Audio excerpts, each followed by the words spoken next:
Pemirsa, polisi terus menyelidiki dugaan penghinaan presiden yang melibatkan calon wakil Bupati Bekasi Ahmad Dhani. Polisi bahkan mengagendakan memeriksa sejumlah saksi sebagai saksi dari kasus tersebut. Ya, sudah ada Sadrina Evanalia untuk menjabarkan informasi ini. Ya, Sadrina, apa atau siapa saja yang diagendakan diperiksa polisi pada siang ini? Eliza, untuk agenda pemeriksaan pada siang hari ini bukan terkait dengan pelaporan dari kasus Ahmad Dhani terkait dengan kasus dugaan penghinaan kepada penguasa atau Presiden Jokowi. Tapi tadi menurut dari Kombes Pol Awi Setiono, Kabid Humas Polda Metro Jaya, untuk agenda pemeriksaan hari ini ada sejumlah saksi dan juga satu tersangka terkait dengan penghadangan kampanye salah satu calon gubernur dan calon wakil gubernur DKI Jakarta, yaitu Basuki Cahayapurnama dan juga Jarod Saiful Hidayat. Namun sampai sejauh ini kami memantau di Ditreskrimum Polda Metro Jaya belum mendapatkan informasi lebih detailnya apakah saksi-saksi dan juga tersangka ini sudah dimasuk ke dalam gedung Ditreskrimum Polda Metro Jaya. Namun menurut dari Kombes Pol Awi Setiono, di sini memang sudah ada sejumlah saksi-saksi yang sudah diperiksa dan kasus ini sudah masuk ke dalam penyidikan. Sementara itu satu tersangka ini berinisial NS. Ini pun terkait dengan pelaporan yang dilakukan oleh Badan Pengawas Pemilu. Untuk sejauh ini kasus ini masih didalami oleh Polda Metro Jaya. Eliza. Adrina, lalu bagaimana dengan pemeriksaan terhadap terlapor Ahmad Dhani? Apakah Anda sudah mempunyai informasi tentang waktunya kapan akan diperiksa? Eliza, untuk terkait pelaporan Ahmad Dhani terkait dengan dugaan penghinaan penguasa, ini yaitu Presiden Joko Widodo. Tadi Kombes Pol Awi Setiono mengatakan bahwa Ahmad Dhani ini baru akan diperiksa pada tanggal 24 November 2016 mendatang atau pada hari Kamis besok. Kemudian di sini bukan hanya Ahmad Dhani saja, tapi ada sejumlah saksi-saksi lainnya yang juga akan diperiksa, termasuk dari Mulan Jamila, kemudian juga Ratna Sarumpait. Ini baru pada tanggal 24 November 2016. Ini pun terkait dengan laporan yang diadukan oleh relawan Jokowi, yaitu Projo dan juga LRJ, Laskar Rakyat Jokowi. Kepala Bidang Humas Polda Metro Jaya, Kombes Awi Setiono mengatakan akan memanggil Rizik Syihab dan Amin Rais. Mereka akan diperiksa sebagai saksi terkait kasus dugaan penghinaan presiden yang dilakukan oleh musisi Ahmad Dhani. Sedianya ada 8 orang yang akan dipanggil penyidik terkait kasus tersebut. Mereka yakni Habib Rizik, Amin Rais, Munarman, Egy Sujana, Ratna Sarumpait, Mulan Jamila, dan Ahmad Dhani sendiri. Polda Metro Jaya memanggil mereka setelah sebelumnya relawan Jokowi, Projo, dan Laskar Rakyat Jokowi melapor adanya dugaan penghinaan terhadap Presiden Joko Widodo yang dilakukan Ahmad Dhani saat berorasi pada demo 4 November lalu. Menurut Awi, dalam perkara ini Ahmad Dhani diduga melanggar KUHP pasal 207 tentang penghinaan terhadap penguasa dan badan hukum. Kapolri Jenderal Tito Karnavian mencium adanya agenda makar dalam rencana unjuk rasa lanjutan yang digelar pada 2 Desember mendatang. Untuk itu Kapolri mengingatkan massa menggurungkan aksi yang bisa mengganggu ketertiban umum. Kapolri Jenderal Tito Karnavian mengungkapkan rencana aksi 2 Desember memiliki agenda terselubung. Polri menduga aksi tersebut berupaya menjatuhkan pemerintah Joko Widodo Yusuf Kala sebab polisi sudah mengetahui adanya rapat-rapat terkait agenda politik, diantaranya agenda untuk melakukan makar. Untuk itu Kapolri berjanji akan menindak tegas sesuai aturan hukum yang berlaku. Dan kita sudah mendapatkan informasi ini sebetulnya bukan masalah berkas perkara atau proses hukumnya lagi yang dipermasalahkan. Tapi ada upaya-upaya rapat-rapat yang sudah kita pelajari dengan agenda politik lain, diantaranya adalah upaya untuk melakukan makar. Sehingga bila itu terjadi, kita akan lakukan tindakan tegas, dan kita sudah mencatat, kita akan lakukan tindakan tegas sesuai aturan hukum yang berlaku. Senada dengan Kapolri, Panglima TNI Jenderal Gatot Nurmantio memastikan prajurit TNI bersama Polri siap mengamankan negara kesatuan Republik Indonesia. Prajurit TNI juga dari segi agama apapun siap melakukan jihad mengamankan negara. Panglima berharap kejadian ini tidak boleh berlarut agar masyarakat bisa hidup tenang. Untuk itu prajurit TNI akan mengamankan situasi tanpa senjata. Apabila seperti yang dikatakan oleh Pak Kapolri, itu adalah tindakan makar, maka itu bukan urusan kepolisian saja, tapi udah urusan TNI juga. Dan saya juga sudah memerintahkan para Pakotama menyiapkan prajurit-prajuritnya untuk dilatih, disiapkan yang sehat, dan untuk diketahui oleh seluruh masyarakat Negara Kesatuan Republik Indonesia bahwa prajurit TNI sejak dia masuk dididik, disumpah, para prajurit saya sudah memenuhi syarat-syarat dari segi agama apapun yang dia anut untuk melakukan jihad. Sementara itu, Presiden Joko Widodo menegaskan isu upaya makar yang berselip dalam rencana aksi 2 Desember 2016 menjadi tanggung jawab TNI dan Polri.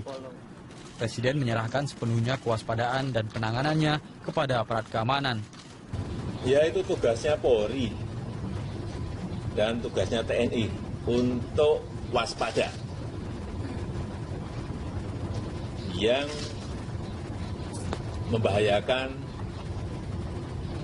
NKRI, yang membahayakan demokrasi kita. Tugasnya Polri dan TNI. Dan semuanya ya harus merujuk pada ketentuan-ketentuan hukum yang ada. Enggak, dari saya itu. Kepolisian menduga ada upaya makar dalam aksi 2 Desember 2016. Aksi tersebut menuntut penuntasan kasus dugaan penistaan agama yang melibatkan Gubernur nonaktif DKI Jakarta, Basuki Cahayapurnama atau Ahok, hingga melengsarkan pemerintahan Joko Widodo Yusuf Kala. Tim Liputan Berita 1, Jakarta. Anda menyaksikan News Update bersama saya Fitri Megantara. Pemirsa, pemeriksaan terhadap Gubernur DKI Jakarta nonaktif Basuki Cahayapurnama sebagai tersangka kasus penistaan agama akan berlangsung hari ini di Gedung Rupatama Mabes Polri. Kadif Humas Polri menyatakan pemeriksaan akan dijadwalkan pada pukul 9 pagi. Dan untuk mengetahui situasi terkini di Mabes Polri, kita akan langsung bergabung dengan reporter Tika Bermau dan juru kamera Rinto Harahap dari Mabes Polri. Tika, pemeriksaan perdana Ahok dijadwalkan pagi ini. Apakah Ahok sudah terlihat tiba di Mabes Polri? Selamat pagi Fitri, memang benar bahwa Basuki Cahayapurnama akan diperiksa pada hari ini sebagai tersangka kasus dugaan penistaan agama, di mana ini merupakan pemeriksaan perdananya setelah ditetapkan menjadi tersangka pada tanggal 16 November 2016 yang lalu. Dan memang pada pukul 8 pagi waktu Indonesia Barat ini belum terlihat kedatangan dari Basuki Cahayapurnama ataupun kuasa hukumnya Sira Prayuna dan kawan-kawan, karena memang dijadwalkan pemeriksaan akan dilaksanakan pada pukul 9 pagi waktu Indonesia Barat atau 1 jam lagi. Fitri, memang kasus dugaan penistaan agama ini masih terus diperiksa oleh atau disidik oleh para penyidik Mabes Polri, dan memang sejak penetapan tersangka setiap harinya polisi terus menggali keterangan dari beberapa saksi dan juga ahli untuk disusun dalam berita acara pemeriksaan dan untuk melengkapi berkas perkara. Dan nanti apabila tidak ada kendala, polisi optimis bahwa berkas perkara dari kasus dugaan penistaan agama ini dapat selesai dalam waktu 1 pekan atau 1 minggu. Kemudian berkas perkara ini akan diberikan ke pihak jaksa dan jaksa akan mempelajarinya, dan apabila pihak kejaksaan telah menyatakan bahwa berkas perkara ini lengkap atau dengan istilah P21, maka kasus dugaan penistaan agama ini dapat dilimpahkan ke persidangan. Seperti yang diketahui sebelumnya bahwa pihak kepolisian merencanakan untuk sidang kasus dugaan penistaan agama ini akan digelar secara terbuka, seperti kasus yang sempat menarik perhatian publik sebelumnya, yaitu kasus kematian Wayan Mirna Salihin dengan terdakwa Jessica Kumala Wongso ini, agar masyarakat dapat melihat langsung secara langsung dan transparan penanganan dari kasus dugaan penistaan agama ini. Dan seperti yang kita ketahui bahwa Basuki Cahayapurnama ini telah disangkakan dengan pasal 156A KUHP yang isinya melakukan perbuatan penodaan terhadap suatu agama di Indonesia, dan maksimal penjara atau pidana yaitu selama 5 tahun penjara. Fitri. Ya, Tika, dengan jelang kedatangan dan pemeriksaan Ahok sebagai tersangka di Mabes Polri, bagaimana dengan pengamanan di sana? Ya, Fitri, memang biasanya untuk pemeriksaan tersangka pada umumnya ini dilakukan di kantor Bareskrim Polri yang saat ini terletak di gedung KKP di kawasan Jakarta Pusat. Namun karena dengan pertimbangan kasus ini telah menjadi sorotan publik, maka dengan alasan keamanan pemeriksaan kepada tersangka kasus dugaan penistaan agama ini yaitu Basuki Cahayapurnama dilakukan di kawasan Mabes Polri, dan hal ini juga telah dipertegas oleh Kadif Humas Polri yaitu Irjen Boy Rafli. Dan di Mabes Polri pun ketika kami tadi tim mendatangi di kawasan Mabes Polri memang terlihat sejumlah petugas keamanan atau kepolisian yang telah berjaga di setiap pintu masuk di kawasan Mabes Polri maupun hingga petugas yang berjaga di pintu masuk gedung Rupatama Mabes Polri yang merupakan tempat akan dilakukan penyidikan atau pemeriksaan terhadap Basuki Cahayapurnama. Untuk sementara demikian, Fitri, yang dapat kami laporkan. Baik, terima kasih Tika atas laporannya. Pemirsa, demikian laporan langsung reporter Tika Bermau dan juru kamera Muhammad Rinto dari Mabes Polri Jakarta. Jenderal Polisi Tito Karnavian bersama Panglima TNI Jenderal Gatot Nurmantio pagi tadi melakukan video conference kepada seluruh Kapolda dan Pangdam seluruh Indonesia. Arahan dari Kapolri dan Panglima TNI terkait dengan persiapan pengamanan rencana demo pada tanggal 25 November dan 2 Desember 2016 mendatang. Berikut kita simak penjelasan Kapolri Jenderal Polisi Tito Karnavian. Siang rekan-rekan semua. Jadi baru saja kami dengan Bapak Panglima TNI memberikan arahan melalui video conference kepada pejabat utama di Mabes Polri, sebagian dihadiri oleh pejabat utama dari Mabes TNI dan diikuti oleh para Kapolda, para Pangdam dan seluruh Pangkotama seluruh Indonesia. Intinya adalah mengantisipasi aksi tanggal 25 November dan tanggal 2 Desember. Informasi yang kita terima tanggal 25 November akan ada kegiatan unjuk rasa di DPR. Namun ada upaya-upaya tersembunyi dari beberapa kelompok yang ingin masuk ke dalam DPR dan berusaha untuk dalam tanda petik menguasai DPR. Nah, aksi ini bagi kami kepolisian dan Bapak Panglima secara undang-undang sudah diatur pasal-pasal mulai 104, 1 sampai dengan 107 lain-lain. Itu adalah perbuatan kalau bermaksud untuk menguasai, itu jelas melanggar hukum. Dan kalau itu bermaksud untuk menjatuhkan atau menggulingkan pemerintah, itu termasuk pasal makar. Oleh karena itu, bila ada upaya seperti itu, kita akan melakukan pencegahan dengan memperkuat gedung DPR, sekaligus juga membuat rencana-rencana kontingensi bila terjadi, kita akan melakukan tindakan yang tegas, terukur sesuai aturan undang-undang. Kita akan tegakkan hukum, baik yang melakukan maupun yang menggerakkan. Itu yang pertama. Kemudian yang kedua, menyikapi tanggal 2 Desember, ada sejumlah elemen yang sudah menyampaikan press release untuk melaksanakan kegiatan yang mereka sebut aksi bela Islam ketiga.